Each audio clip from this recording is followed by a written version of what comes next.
So good morning once again, and it's my pleasure to welcome you here. Like I was saying before, this is about bringing our partners in this moment, in this room, really to celebrate a number of things. As someone who was working with you all in the Food System Summit and getting the Food System Summit, there's nothing that is more exciting to be here today in UAE, really having conversations around food systems and to see the journey we have moved and see how far we have moved and see how much UAE has put into moving food systems forward, building on the work of the Food Systems Summit and the Food Systems Hub that is at FAO. It's really exciting to see the progress we are making, number one. But it's even more exciting to be thinking through how we continue to move forward together. So bringing you all here in this room today was extremely intentional to continue those conversations. You're some of the key partners on how we go forward on food systems. And we want to make sure that we continue to engage you, but we want to make sure that we share any progress that we are making with you all as we go forward. So we are hosting, as Athrin said, we are hosting this meeting with the African Union, NEPAD, and African Development Bank, who is also in charge of this pavilion and has been working with us on this, and UAE, and GCF, who is a partner that we are really excited to have in the room today. And I don't want to preempt the conversation around GCF because I really have someone who is going to be talking about why we are here today.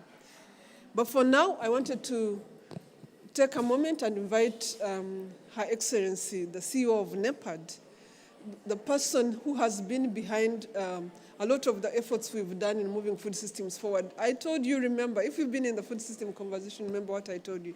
I told you the only reason I accepted to take this responsibility as food systems special envoy was so that Africa can engage. But NEPAD has done us very proud. NEPAD has made sure that Africa has actually been engaging in the food system conversation. So, Your Excellency, it's an honor to ask you to speak to you.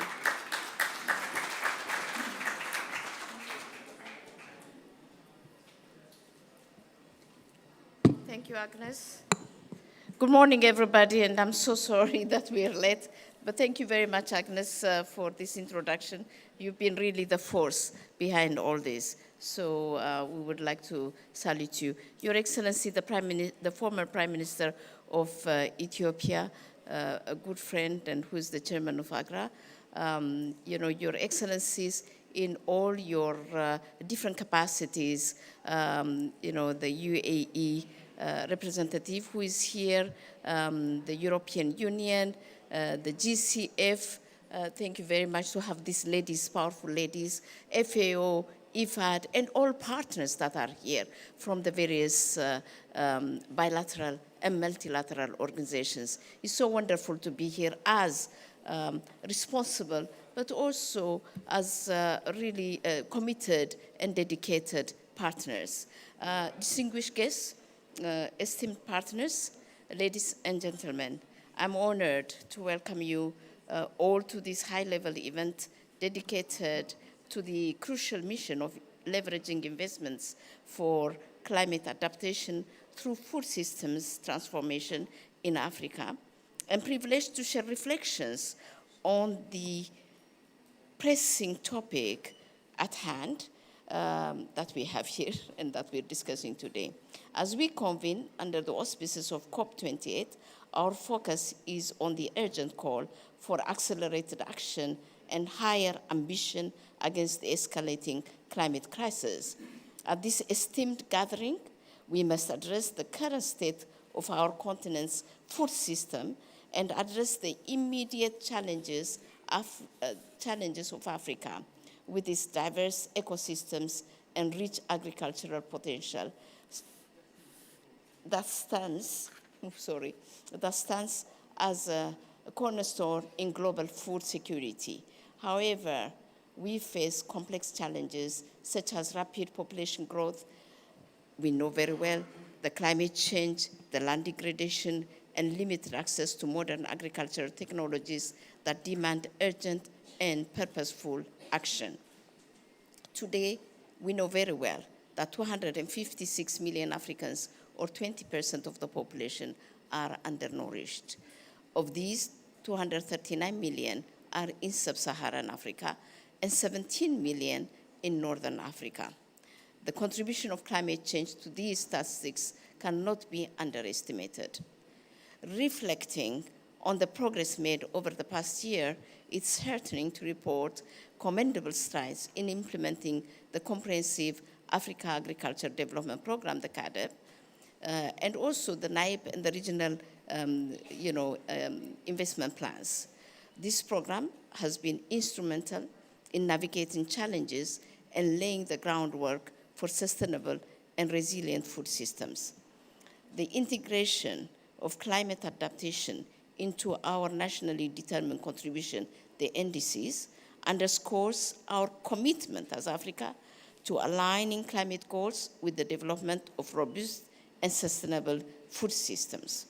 However, challenges still persist, particularly in the face of climate change, far-reaching impacts on crop yields and water availability. Limited access to finance hampers our ability to adopt modern technologies, and infrastructure gaps contribute to significant post-harvest losses, exacerbating food insecurity. To address these challenges, critical partnership must be targeted. Resources mobilized, policies repurposed, and transformative change driven. Public-private partnerships are indispensable, bringing together governments, private sector entities, and local communities to create enabling policies and spur innovation. Collaboration with international organizations such as the UN and the World Bank has been instrumental in providing financial assistance and facilitating knowledge sharing, with AUDA-NEPAD facilitating and coordinating these and other strategic partnerships. In this context, we acknowledge the crucial role of the Green Climate Fund in leveraging resources to support African member states in strengthening the adaptive capacity of food systems. The Green Climate Fund plays a pivotal role in channeling financial resources to projects and initiatives that build climate-resilient food systems, aligning with Agenda 2063 to realize a prosperous, integrated, and climate-resilient Africa. Inclusivity, ladies and gentlemen, is paramount in this endeavor. Inclusive partnerships involving governments, private sector entities, local communities, and international organizations ensure a comprehensive and sustainable approach. Increased investment in sustainable and climate-resilient agriculture is not just a luxury. It's not at all a luxury, but a necessity, as evidenced by success stories in the CADEP implementation. A review by AUDA-NEPAD of the National Agriculture Investment Plans, and as well as the biennial review of CADEP under AUDA-NEPAD, AUC, AGRA, and other technical partners revealed that the state of food and nutrition security in Africa is not all doom and gloom. More than 13 member states are progressing well in 2025 Malabo targets. The adoption of cutting-edge technologies and innovation is not merely a choice, but a mandate for agriculture. We must showcase examples where technology has enhanced climate resilience, increased productivity, and improved livelihoods for our farmers. The pivotal role of youth in shaping the future of our food systems cannot be overstated. Empowering and involving young people in agriculture, innovation, and sustainable practices ensures intergenerational continuity.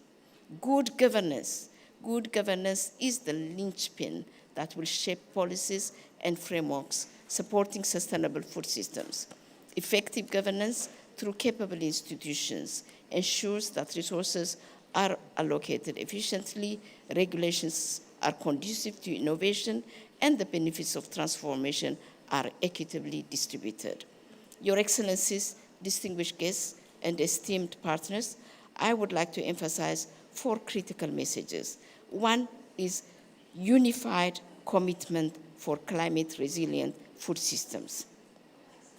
Our shared commitment to climate-resilient food systems must be unwavering by bolstering the integration of climate adaptation measures into our nationally determined contributions and aligning with Agenda 2063, we affirm a collective resolve to build robust, sustainable, and climate-proof food systems across Africa. The success stories of the Comprehensive Africa Agricultural Development Program serve as a testament to the transformative power of unified action. And we should continue, and we should amplify this, and we should really make sure that we do things together as one. The second, and which is linked to that, is the strategic partnership and financial mobilization. To address the complex challenges facing our food systems, we must forge strategic partnerships that transcend borders and sectors. Public-private partnerships, collaboration with international organizations, and the crucial role of the Green Climate Fund are indispensable. We must mobilize financial resources at scale to empower nations in adopting modern agricultural technologies, strengthening infrastructure, and ensuring the inclusive participation of all stakeholders. Only through collective financial commitment can we navigate the path to climate resilience of our food systems. 3 is innovation, technology, and youth empowerment. Embracing cutting-edge technologies and fostering innovation is not just an option. It is a mandate for the future of agriculture. By showcasing and replicating success stories where technology enhances climate resilience, increases productivity, and improves livelihoods, we inspire a shift towards sustainable practices. Moreover,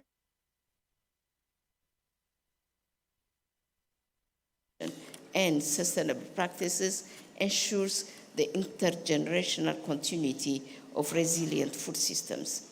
Investing in the potential of our youth is an investment in the longevity and vibrancy of our agricultural landscape. This is what the AUDA-NEPAD Energize Africa initiative is all about.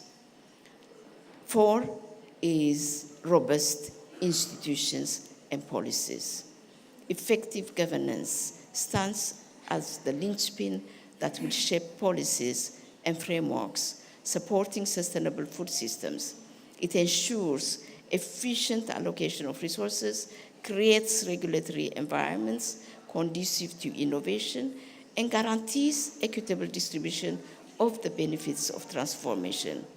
As we navigate the complexities of climate adaptation and food system resilience, good governance becomes paramount in charting a course toward a prosperous and sustainable future. In conclusion, let the COP28 this year and this presidential event be a turning point, a moment of renewed commitment, intensified collaboration, and innovative action. By acknowledging the challenges and fostering critical partnerships, we pave the way for a sustainable and resilient future. Together we can transform challenges into opportunities, ensuring that the next generation inherits a thriving and resilient. AUDA-NEPAD stands ready to support and propel these efforts together with AGRA. And we are very proud of our partnership. Working together with AGRA, we can make a difference. And we can build the capacities of countries to make a difference. And we hope that your partnership, together with you, and with your partnership, we would mobilize the necessary resources that countries require to make that transformative change. And I thank you very much for all being here, and I hope, our main, principal partners will be here. That's the member states. Soon they will be here, but the messages will be passed on to them, and we are there also to represent them. Thank you very much for all of you who were able to make it today. Thank you.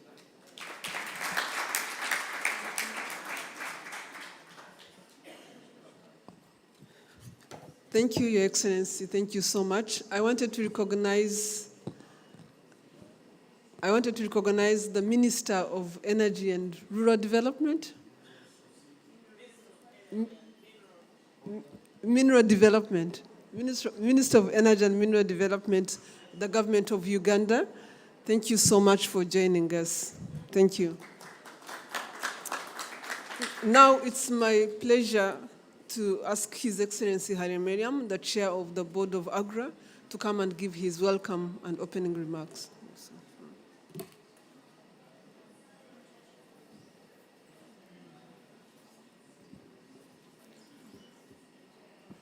Excellencies, our distinguished partners, ladies and gentlemen, it is also I recognize the Minister of Energy and Mineral Development of Uganda. Thank you for joining us, Your Excellency.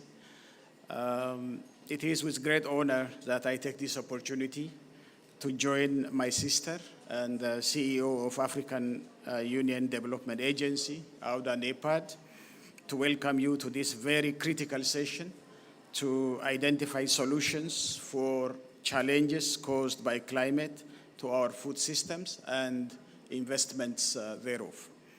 Excellencies, FAO estimated that 30% of food produced for human consumption is lost or wasted along the supply chain every year. In our continent, the losses are even higher, between 30 to 50%. This equates to 1.3 billion metric tons of food that doesn't reach the consumer. Some of the analysis we have done estimate that this lost or wasted food could be used to feed 1.6 billion people every year. We are also aware that food loss has a high carbon footprint as it leads to unnecessary deforestation, land conversion, and wastage of water, nutrients, biodiversity, and other resources. We also know that climate change exacerbates forced harvest, food losses as the result of high temperature and heat, causing spoilage of produce and high humidity, reducing its shelf life and product quality. Against these issues, I am encouraged that Your Excellencies have committed your time to come and discuss this issue and contribute to finding solutions for our continental problem. We are delighted to partner with Green Climate Fund in supporting these efforts, and I wish to applaud the leadership, Your Excellency, the Executive Director of the Green Climate Fund, Mrs. Malfada Durete, who is amongst us today. Thank you for this support. And again, let me take this opportunity to thank the government and people of United Arab Emirates for organizing this unprecedented COP28, and thank you for that. And I wish you very good deliberations. Thank you.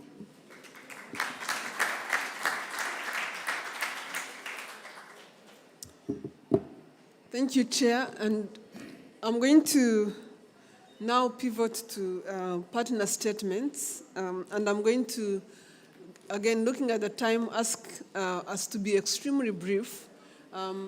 We really appreciate you being here. We want to hear what you have to say, but we are going to do it very briefly. I'll come at the end, I will come to the Executive Director of the Green Climate Fund. But before I come to her, I wanted to make sure that we hear from many of you. Let me start by inviting the United Arab Emirates, the government that has really raised the stakes on food systems at this COP, and also that has partnered with us to make sure that this event becomes possible. Her Excellency, the Minister, is in a meeting today morning and is represented by Chris. Please, many of you have worked with Chris over this period. Over to you.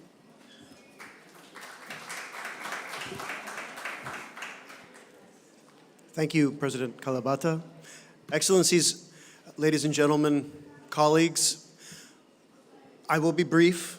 I am here to thank you and to welcome you. This COP, COP28, has aimed to be a home for this agenda, for food systems transformation, and for climate action.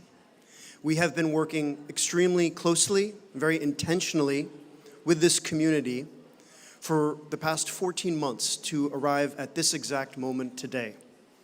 When we open the discussions, we welcome everyone, and we begin the World Climate Action Summit, the thematic portion, with food and climate, placing the agenda squarely in the heart of the discussions here today. Thank you for all of your support getting us here to this moment. We are so happy to welcome you, and we're so grateful for the partnership. We'll be hearing soon this morning from Her Excellency with some announcements, bringing everyone up to speed with the success that we've been able to have as a community. I don't want to get ahead of her announcements that will come later this afternoon, but I will thank the continent of Africa for showing up in force, rallying behind this food systems agenda, and bringing all of the work that came out earlier in Nairobi and Dar es Salaam now forward here to Dubai. Thank you. And I look forward to discussing further with you and working further with you over the course of our COP presidency year to be able to capitalize on all of these gains. Thank you very much for being here.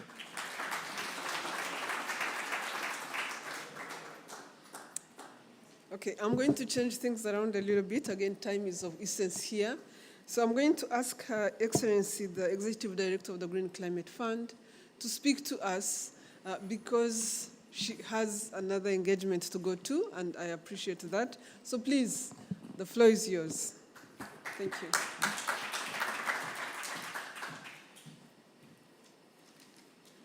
Thank you very much, Madam Kalibata. Can you hear me? Yes, very good. Good morning, everyone. It's a pleasure to be here in UAE. Thank you for the hospitality and organizing such an important event. For me, it's always a pleasure to be in the Africa Pavilion, and my colleagues here from the African Development Bank will relate to this, my previous home. I always feel extremely welcome and very much at home, so thank you for having us. Excellencies, I will be also very brief. So as we've heard and we know too well, in food systems and food systems transformation is critical. We are losing arable land at a pace that is quite incredible. We are not forming soil. In fact, we are losing it 10 to 100 times faster than it is forming. And without soil to grow food, we will not be able to grow it. We have more than 1.3 billion people globally that are in degraded land, that rely on agriculture produced in quite degraded land. And we have heard as well from Excellencies, ex-Prime Minister of Ethiopia, the food loss, the food waste.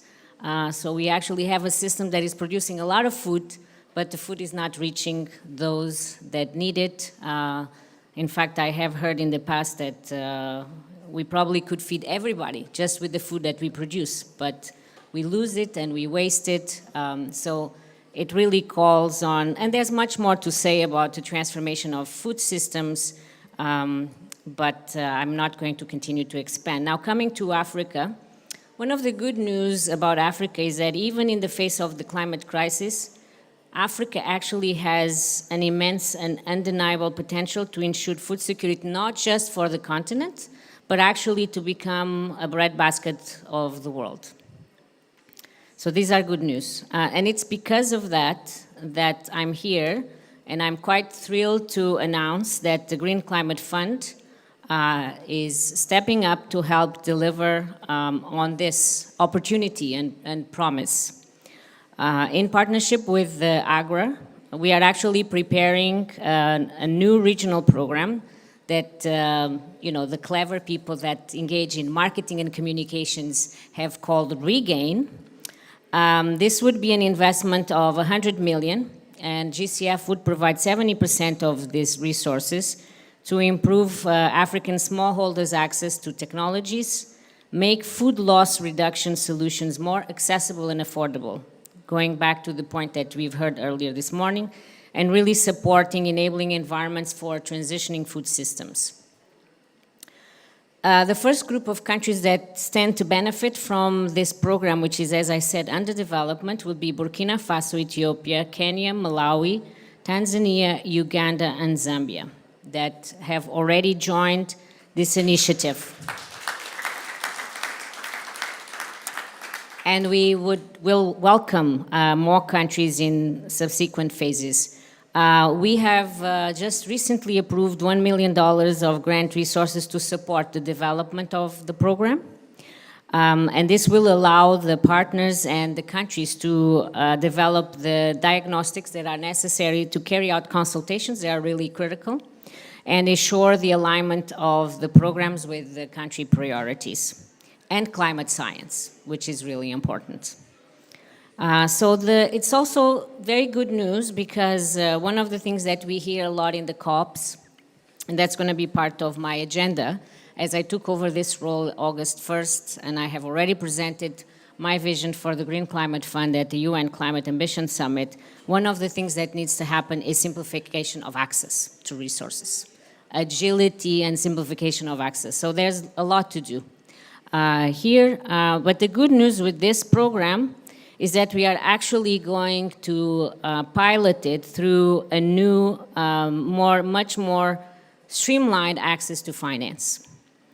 And I hope that we will succeed in getting the project through in a much shorter period of time than the standard approach, while we continue to reform our processes and procedures as well. So partners like AGRA, the co-host of this event, are really critical allies in shaping this effort and getting it off the ground. And we are, Madame, the CEO of AUDA-NEPAD also mentioned this morning about the strategic partnerships. It is really important to work with the critical organizations and institutions in the continent to drive the agenda forward. So in closing, I think I'll come back to the opportunity because I always like to position things in terms of opportunity. And I think Africa is facing a really important opportunity because the continent has actually 60% of the world's unused arable land.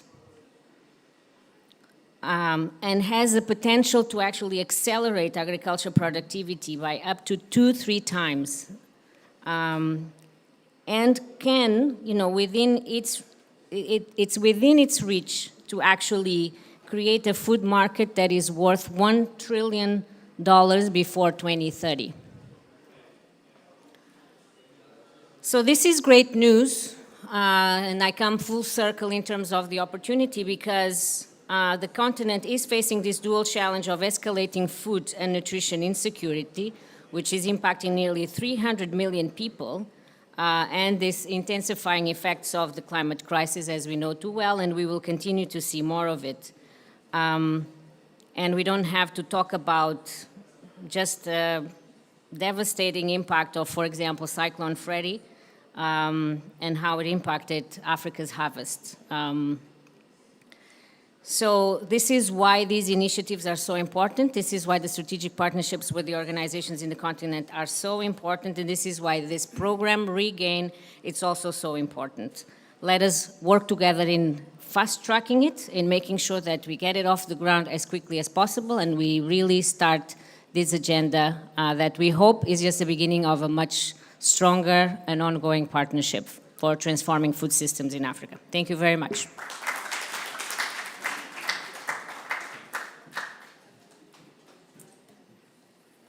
So I wanted to say that for the first, one of the very first announcements that's happening at this COP, I don't think that hand clapping is enough, isn't it?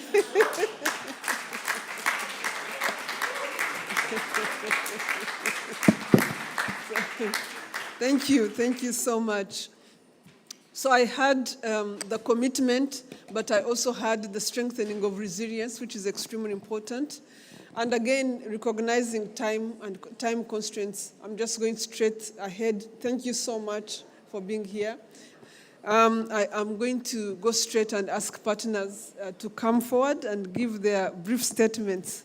Let me start by our biggest collaborator and the person who is not happy with how we invest in food systems, Maximo. He's very worried that we are not, what we are doing is not commensurate with what needs to be happening. So please. Well, thank you very much, Agnes. A pleasure to be here. And let me start with concerns and urgency. I think the situation we are facing in the world is not good.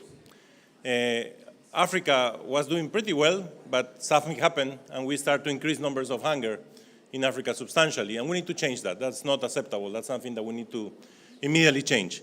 And to be able to do that, we need to do what we are doing here, is try to make the world understand that the agri-food systems is not just assuring the right to food, which is central for our core and our well-being, but it also has a huge opportunity to transform and to assure that we are in the pathway and don't disrupt the pathway to the 1.5 degrees in 2050.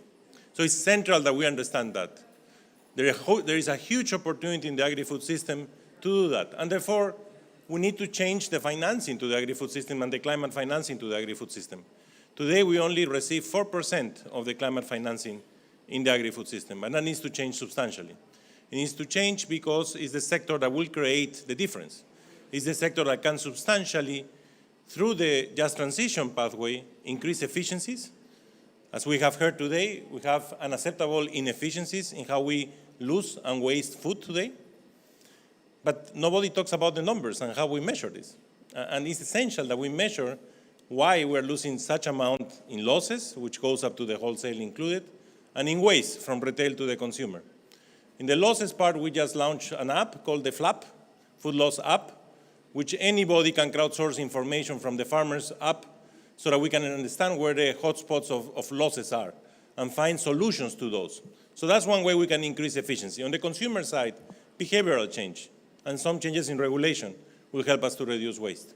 And that applies not only to developed, but also to developing countries. We need to be in the frontier in developing countries on how to reduce losses and waste. But there are also inefficiencies in the way we use our inputs.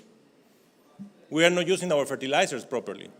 We are not being efficient because we don't have good soil maps and real-time soil maps that will help us to target the exact quantities that we need. Significant amount of our fertilizers and our inputs are lost. And that has a double damage. Not only doesn't allow the farmer to use the little resources properly, but it also creates problems because it's overusing chemical fertilizers when they are not needed. So it's a loss-loss situation that we can immediately change by improving the way we handle and we increase our efficiencies. So there are many ways in which we can improve and we can move forward in the efficiency side that will allow us to do this change that will attract this climate financing. And on the rebalancing side, also a lot to do. Overconsumption of some goods, underconsumption of other goods. In the world today, we have 3.1 billion people that don't have access to healthy diets. 3.1 billion people.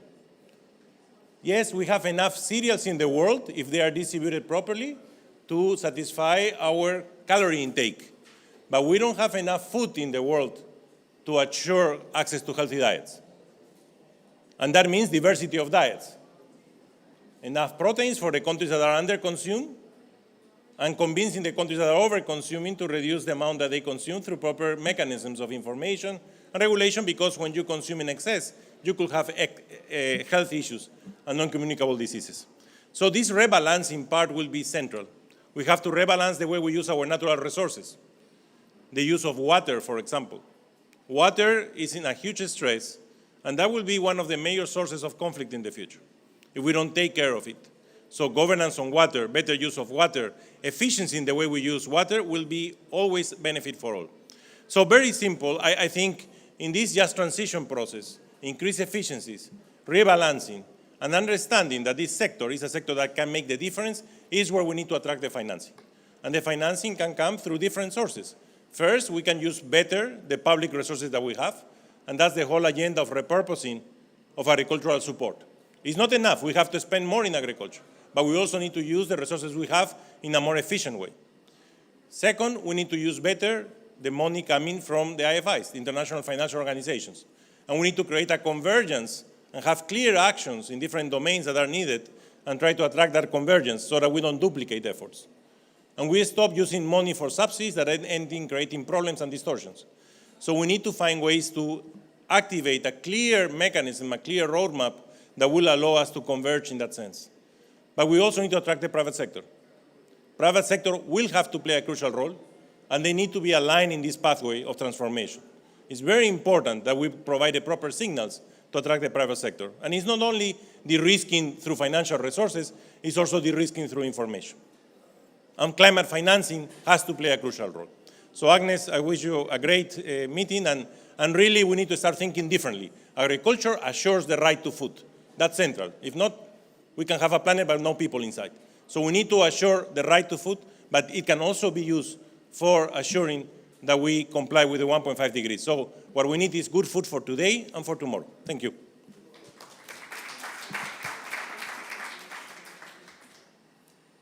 Good food for today and tomorrow. Let me invite Carla Montesi, the head of EU. Please come and give your remarks. I will come to our country delegations at the end. Please come. We'll make it brief. Thank you. Thank you, Agnes, and distinguished excellencies, distinguished partners. Very happy to be here on behalf of the European Union. As you know, European Union is a partner, wants to be a partner to transform African food system, to be better adapt to climate change and secure food security. This is a long-standing work with African Union, with NEPAD, as well with AGRA.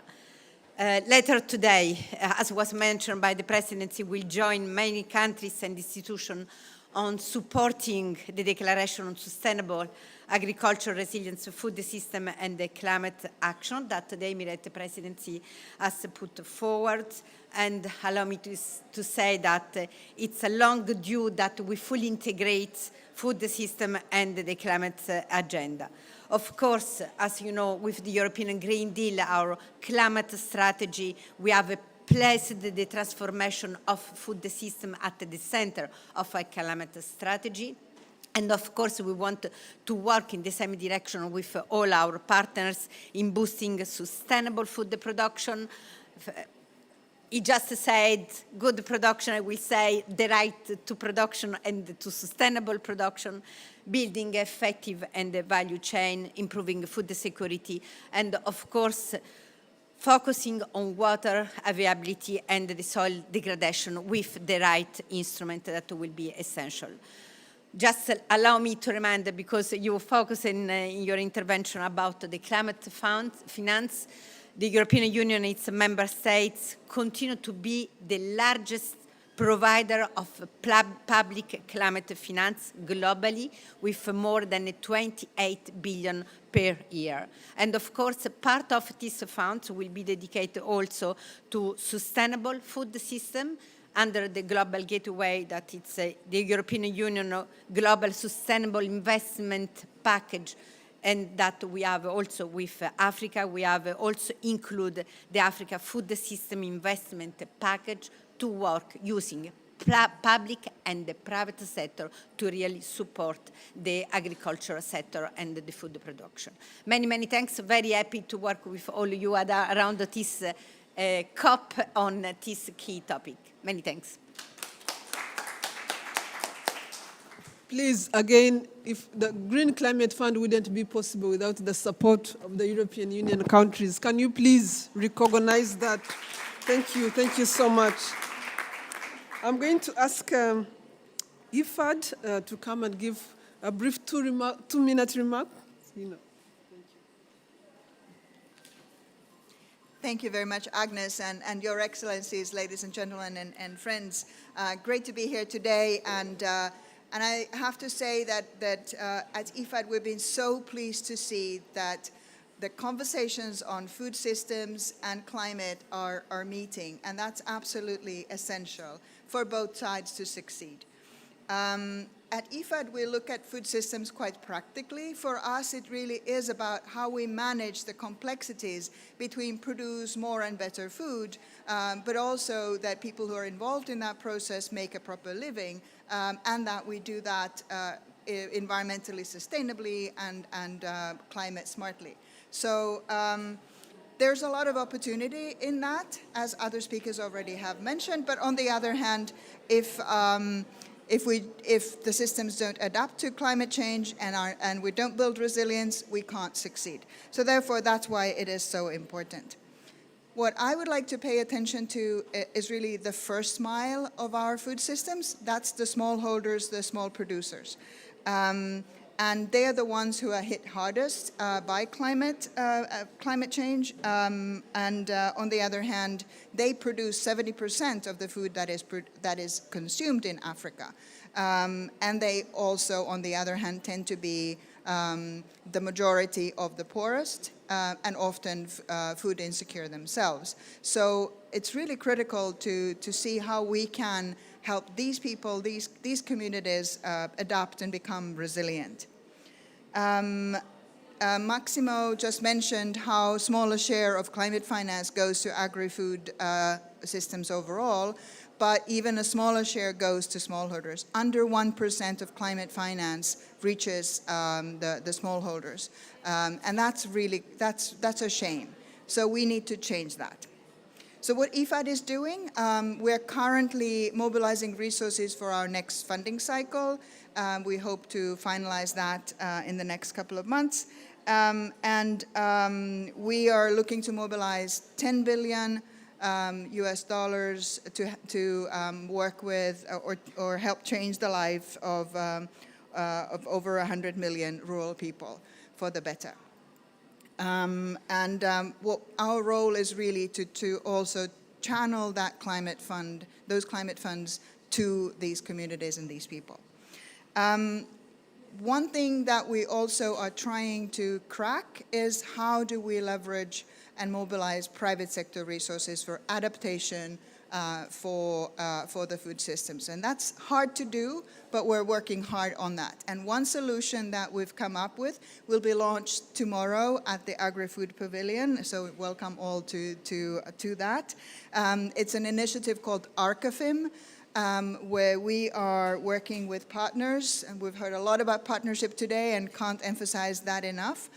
So we're working with the Green Climate Fund, with the European Commission, with the Nordic Development Fund, Finland and Denmark, and the Equity Bank to build a platform for it's a pioneering partnership to integrate blended finance, risk-sharing mechanisms, and targeted technical assistance.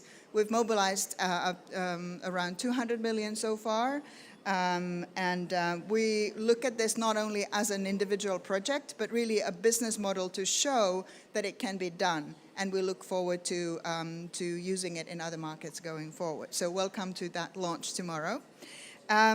So just a really inspiring conversation today. Looking forward to continuing working with all of you going forward in this space. Thank you very much.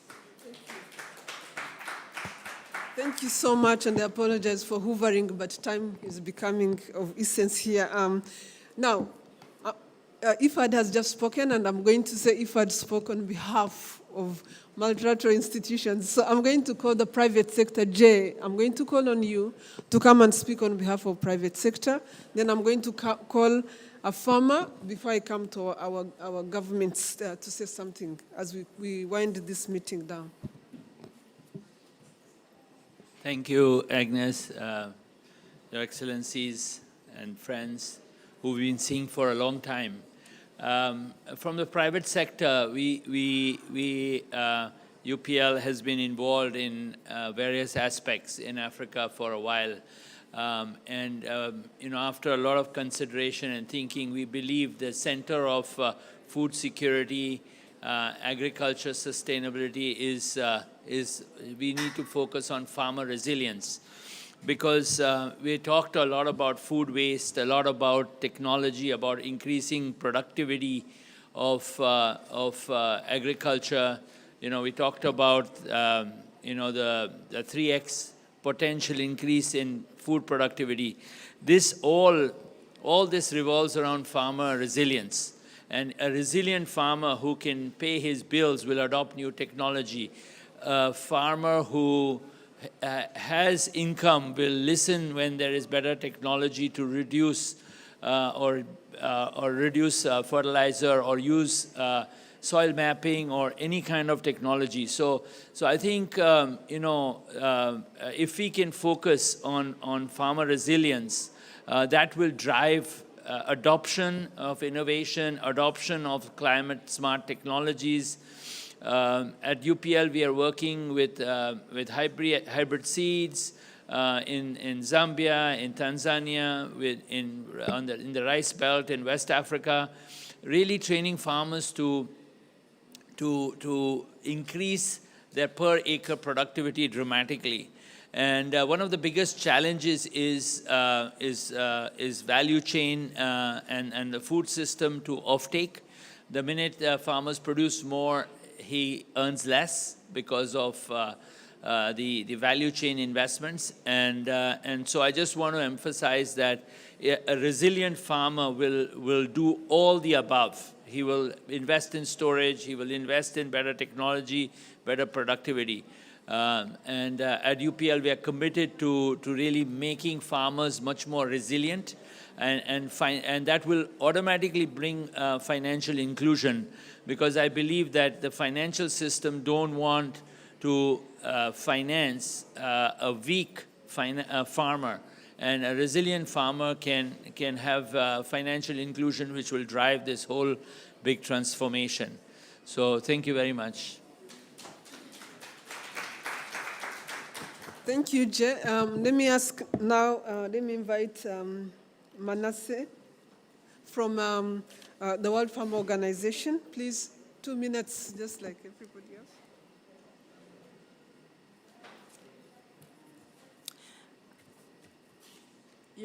Your Excellency, leaders and delegates, I'm Manes Nkata, representing the President of Farmers Union of Malawi, but I'm also an esteemed member of World Farm Organization.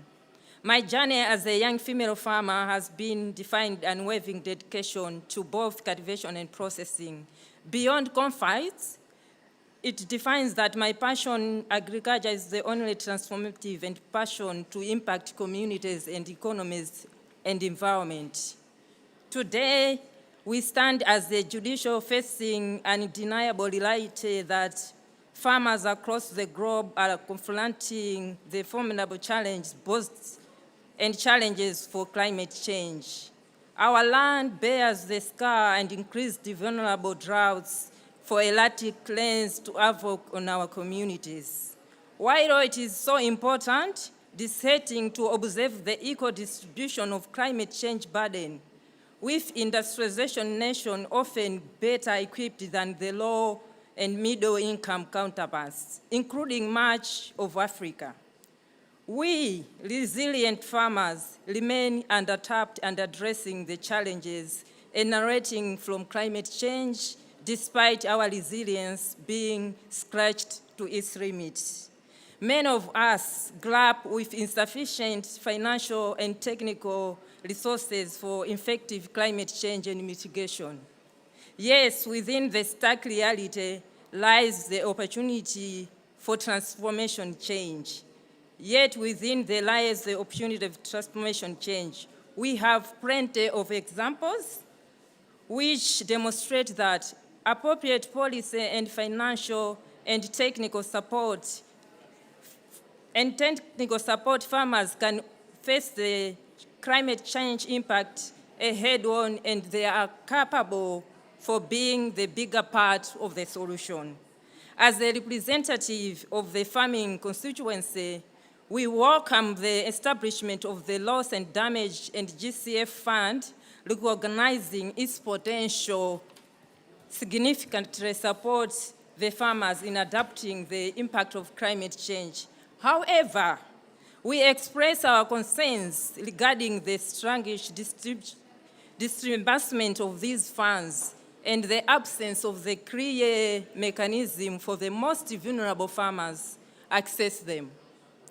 It is paramount to remind the leaders in this room and across that the ramification of climate change reverberates at the levels of individual farmers, and it is here at the grassroots that the assistance is most crucial. Therefore, we are passionate for the interventions and under the loss and damage to be tailored to the unique need of individual farmers with the size-fits-all approach. Lastly, we recommend our governments and the commitments to various climate treaty protocol. The benefit of these agreements often elude the majority of our farmers. They find themselves isolated, bearing the cross of climate change and compound the challenges of these we face. Today, within the walls of this gathering, let us collectively acknowledge the agency of the power of our farmers. We farmers, we inspire to the active contributors of the solutions, not only merely the recipients of them. Lastly, let's hold the power of reshape the narrative of forging the path of the ensure that the farmers are not mere victims, but empowered stewards to the land. Together, let us commit in fostering collaborations and innovations, sustainable practices as the resounding statements and shared responsibility to safeguard the farmers and the future of the farmers. Thank you.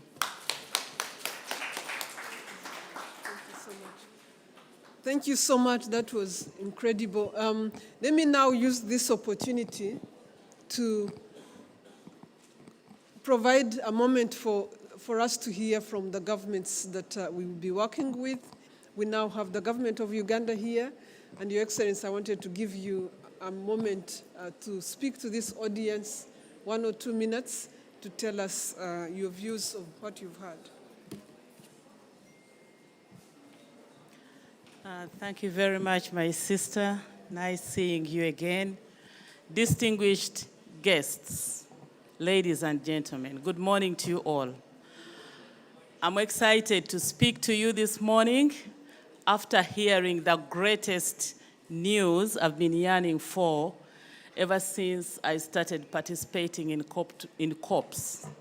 This is the 28th COP, and it has come with an action that Africa has been yearning to hear. And I want to thank all of you. I will not mention each one of you, but all of you who have made it possible for us to begin touching, to begin accessing the finances that we have been yearning for.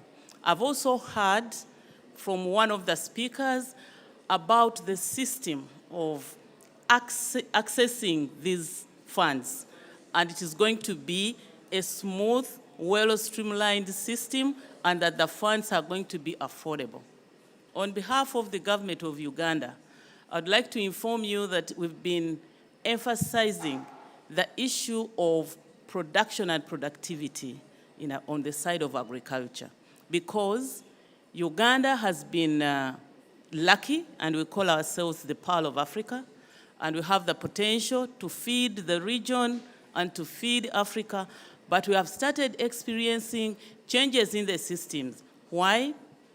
People started moving away from the land that had been depleted to the forests now, because that's where soils are still fertile. They cut down 30-year-old trees to plant a 3-month season crop, beans, maize. But the forest is depleted because the other piece of land is no longer fertile. So the use of fertilizer, as it has been mentioned by one of the speakers, is very critical. But also the affordability of the fertilizers is also critical. And also the issue of irrigation.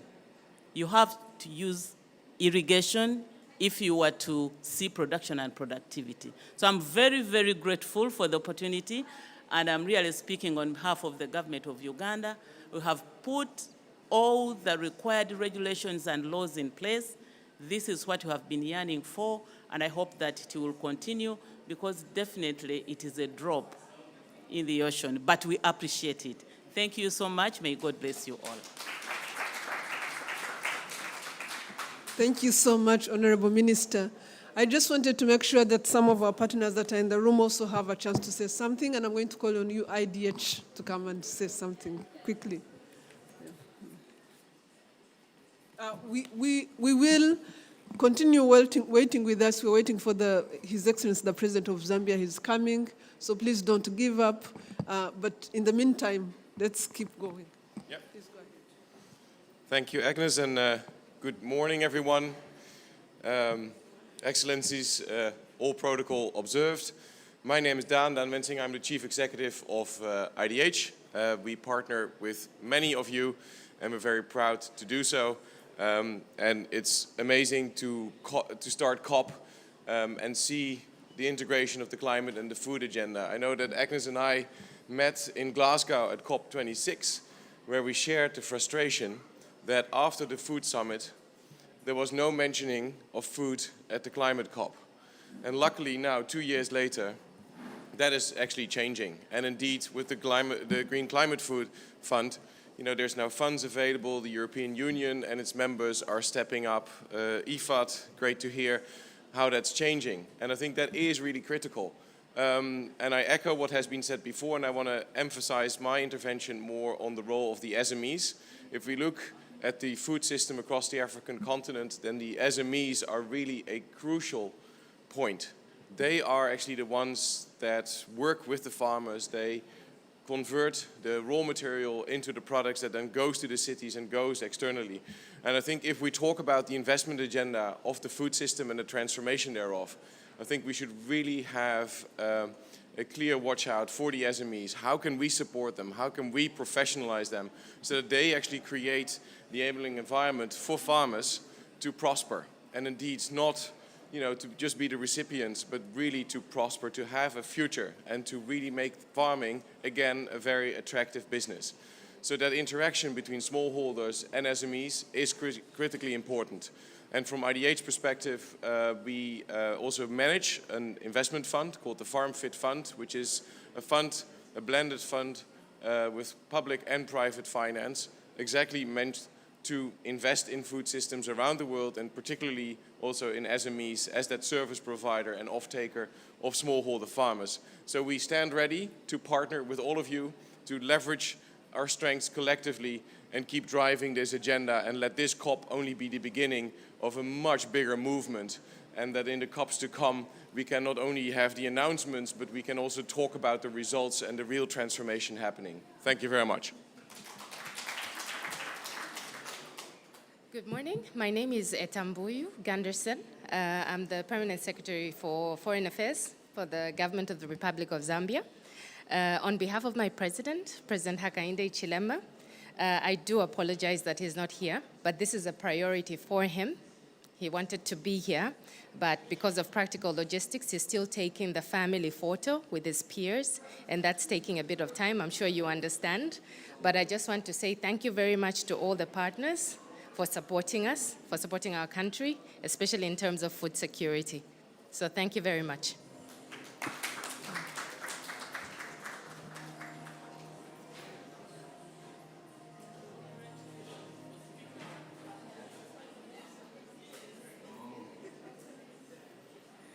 So, thank you. So you had what is going on, very challenging logistics, but let me just say that we really, really appreciate you being here today, you joining us. We are extremely proud that we are one of the very first announcements that is happening at COP28 today, and that this is, it's not, by the way, it's going to be easy and accessible. This is grant resources, it's not just cheap or affordable, but it's going to be grant money to support countries. And we look forward to working with all the countries that they mentioned, but also to do more with many more countries, because farmers are struggling out there, and we appreciate all your efforts, all the partners that are putting resources on the table, but are also working very hard to make this happen, from IFAD to EU to all the institutions that spoke here. Thank you so much for being with us. And we promise you, with our partnership with AUDA-NEPAD, that we'll continue doing our best to make sure that we take whatever technologies are out there, whatever resources are out there, to our farmers so that they can cope with this climate change challenge that they are working with. Thank you again. Enjoy the rest of the meetings.